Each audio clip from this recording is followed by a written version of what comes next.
See, that's a little part where I would be doing this at home and they would go shooting around the garage and I would lose them and just be pissed off.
Good morning, everyone. Back with another episode of Stuff and Things, coming at you guys today from Southern California, a little bit outside of San Diego right now. Now, I know a lot of you are probably thinking, California? While everything here is on fire, and unfortunately, that is the case right now.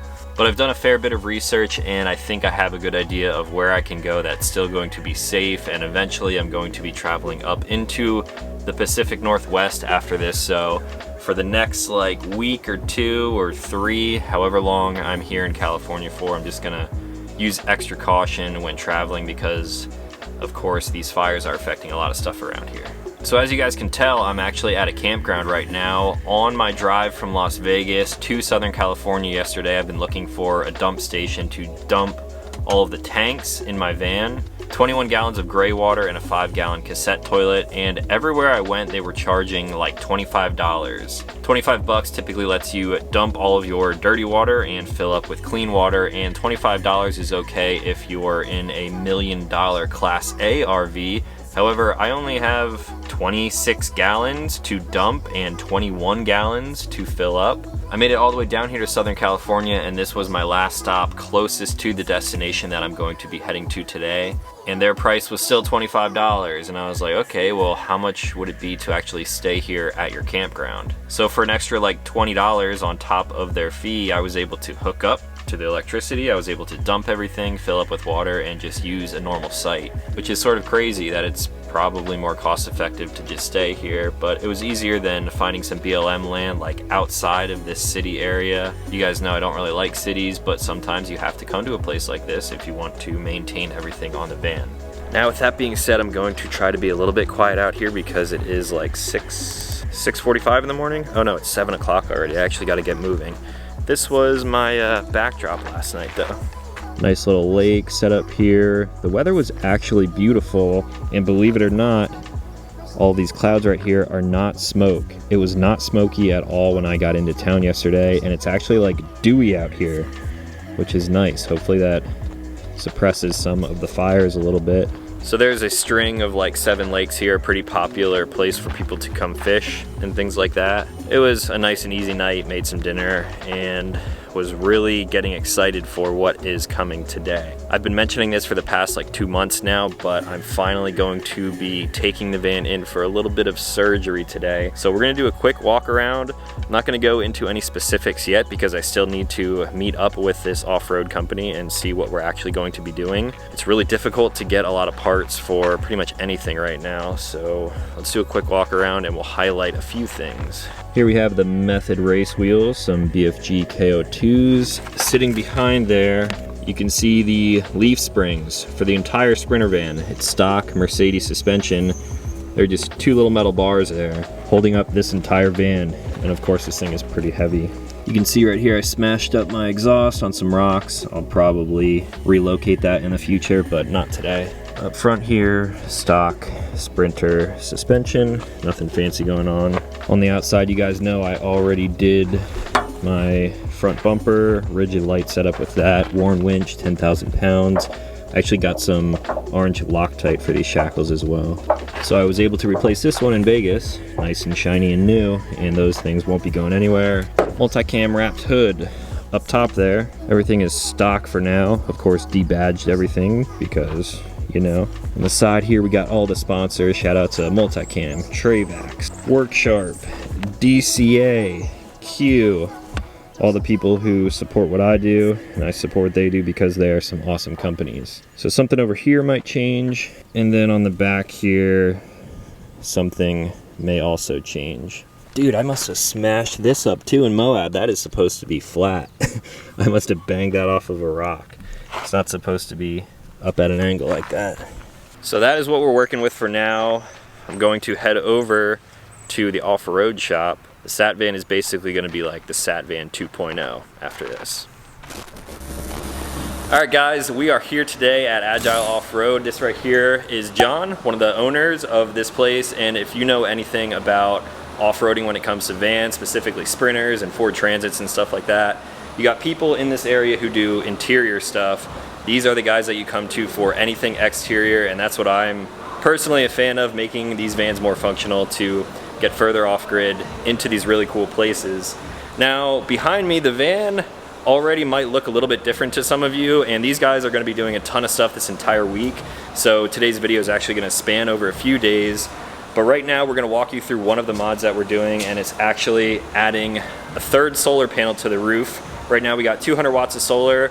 We're going with another ZAMP panel right here, and it's going to be roughly 315 watts of solar? Yeah, each panel is, I think, 115. 115? 115, but obviously Okay. you're not going to get that out of it. But Okay. typically we'll see with the 3 panels up there, direct sun, you'll be like 250 watts. A lot You'll more get- power yeah. than I had in the past. Yeah. And if you guys have been following along with this cross-country road trip, you'll know that I was rocking just one panel on the roof for the longest time.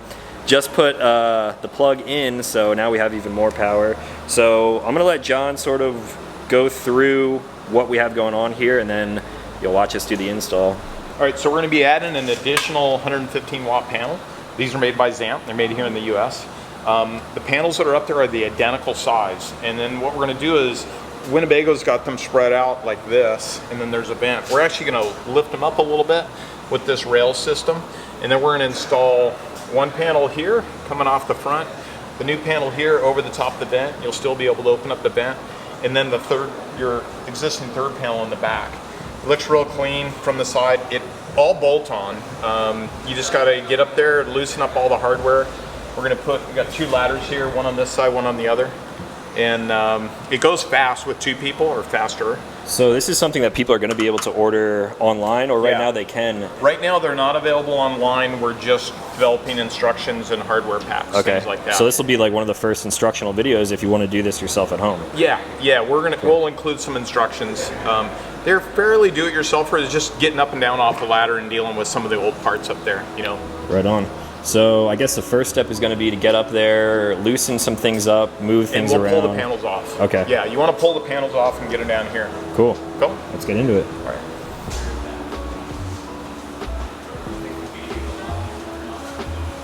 So we're using what, 1/2 inch? Yeah, 1/2 inch deep socket. We're just using a 1/4 drive. Sometimes they're on there pretty good.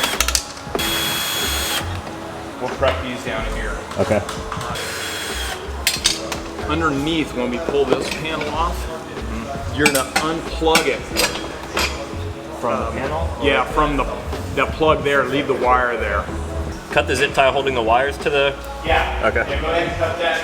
Keep it nice and loose so that we can move these around.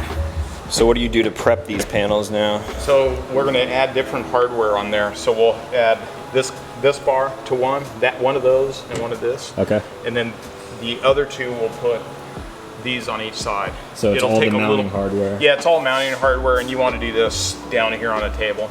Right on. You pull off those 2 brackets, we're not going to use them. Same thing on this side, or this? Nope, that one's going to stay. That's the front one stays in the front position.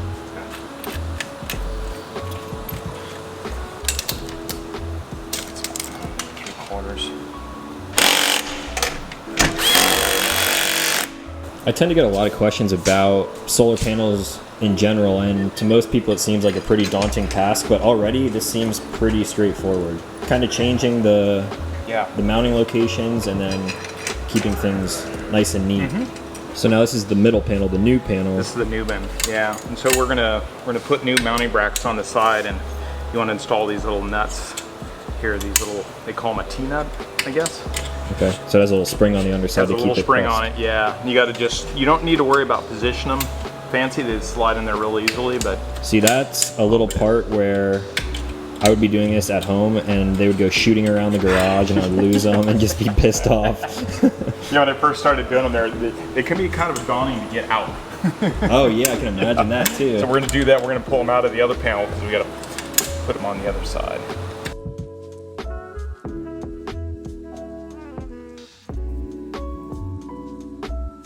And you're gonna push kind of in on the threads and down on that spring, okay, so and then fish it out. Cool. So as you come in here, there you go. Cool.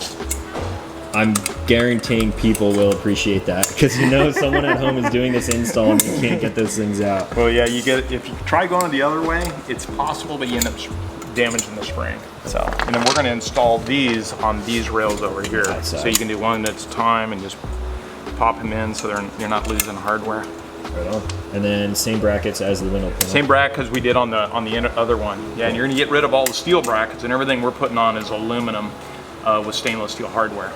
Now, one other thing that I'm going to be adding to the van, which I'm going to show you guys in the future, but right around this area right here, I'm going to be putting an aluminous side ladder, which means I'm removing the rear ladder, which means we're moving the Max Tracks up to the roof too. So John is up there installing the pins that I had mounted on the back of the ladder, and they have a whole mounting solution if you want to run Max Tracks up on top of the already existing rack on the Winnebago Revel.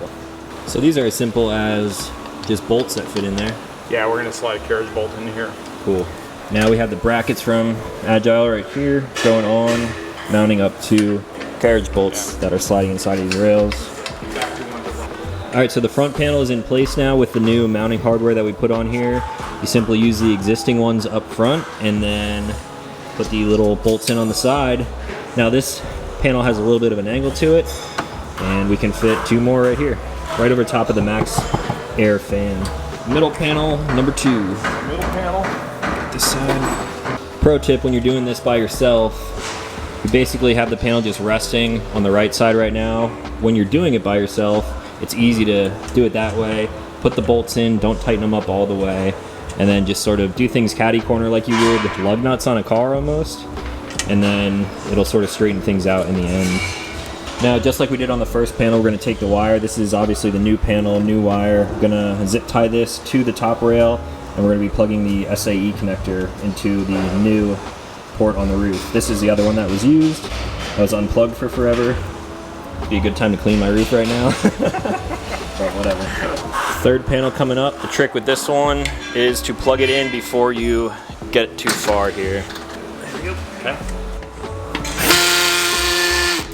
All right, for the last step, we're going to be relocating the Max Tracks. What we did was we kept these back two bolts a little bit loose, so we have a little bit of movement in the rear of the new solar panel array. Now we got these two pieces here.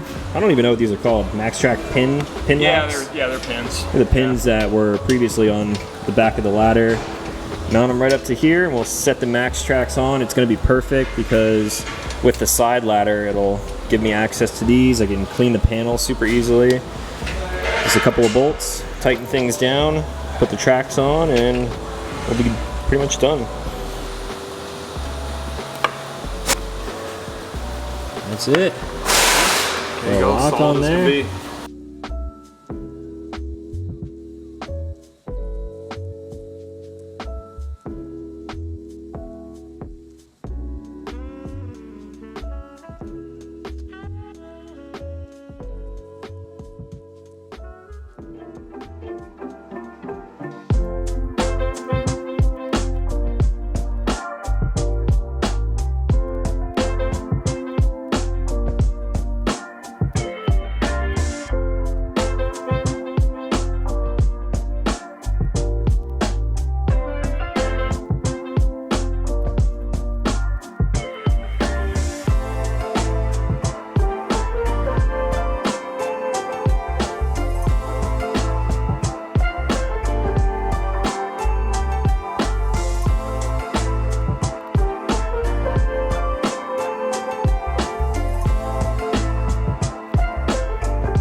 So it's Thursday now. We started this video on a Monday when the van first went into the shop, and then it was in Tuesday, yesterday, Wednesday, and it's going in again today and possibly tomorrow too. I sort of mentioned in the beginning that I had a set list of modifications that I was going to do.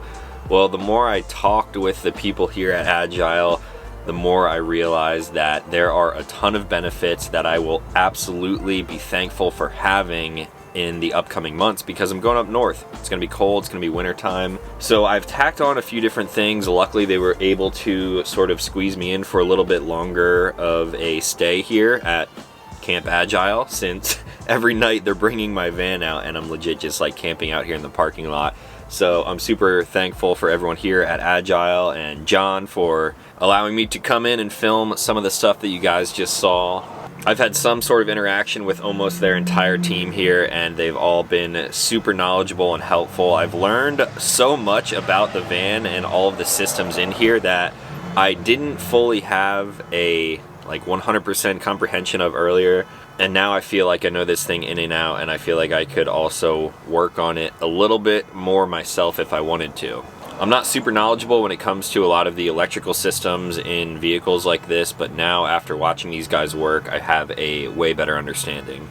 So with that being said, I need to edit this video and put it up so you guys have something to watch early Friday morning. The van is going to be here at Agile Off-Road for another shop session today and tomorrow as well, and I should have it back midday or maybe by the end of the day, Friday.